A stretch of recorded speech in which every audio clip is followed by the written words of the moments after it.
Hello friends, आपका स्वागत है हमारे यूट्यूब चैनल ऑनलाइन सर्जी में। आज हम आपके लिए लेकर आए हैं जीव विज्ञान के कुछ चुनिंदा प्रश्न जो विगत वर्षों में बार बार प्रतियोगी परीक्षाओं में पूछे जाते हैं, जिनकी पुनरावृत्ति होती है। तो फ्रेंड्स, वीडियो को अंत तक देखिएगा बिना स्किप किए हुए। आइए चलते हैं हमारे वीडियो पर। मनुष्य के जीवन काल में कितने दांत 2 बार विकसित होते हैं? 20। मानव शरीर में पाचन का अधिकांश भाग किस अंग में संपन्न होता है? छोटी आंत में। मानव में पाचन क्रिया कहाँ प्रारंभ होती है? मुख में। सर्वप्रथम रक्त परिसंचरण तंत्र का अध्ययन किसने किया था? हार्वे ने सर्वप्रथम रक्त परिसंचरण तंत्र का अध्ययन किया था। पेसमेकर का संबंध किससे होता है दोस्तों? पेसमेकर का संबंध हृदय से होता है। पेसमेकर का कार्य क्या होता है?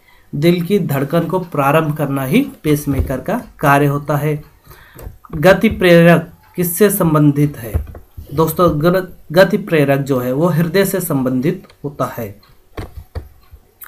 किनकी भित्तियों पर रक्त दबाव डाले गए दबाव को रक्त दाब कहते हैं? धमनी की भित्तियों पर जब रक्त द्वारा दबाव डाला जाता है तो उससे रक्त दाब कहा जाता है।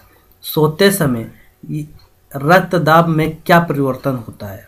दोस्तों, सोते समय हमारा रक्त दाब घटता है। मानव शरीर का रुधिर पीएच कितना होता है? मानव शरीर का रुधिर पीएच 7.4 होता है। मानव रक्त प्लाज्मा में प्राय पानी की प्रतिशत मात्रा में कितनी भिन्नता होती है? तो दोस्तों, मानव रक्त प्लाज्मा में पानी की प्रतिशत मात्रा में 80 से 80% तक की भिन्नता पाई जाती है।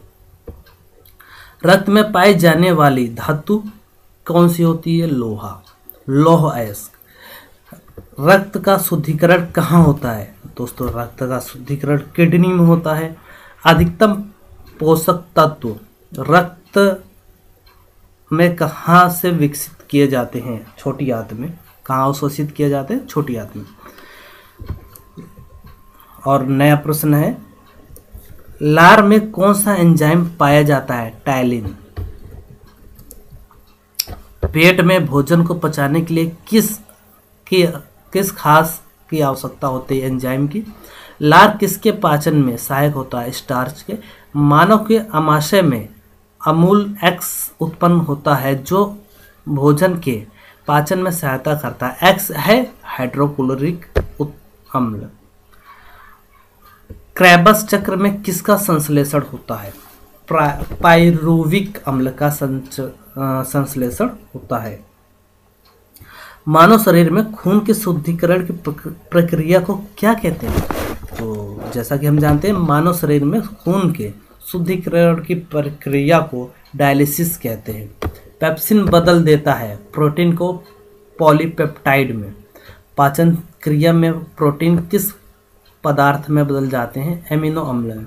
वह कौन सा अंग है जो मानव शरीर में ग्लाइकोजन के रूप में कार्बोहाइड्रेट को जमा करता है? वह यकृत है। पित्त किसके द्वारा पैदा किया जाता है? यकृत के द्वारा।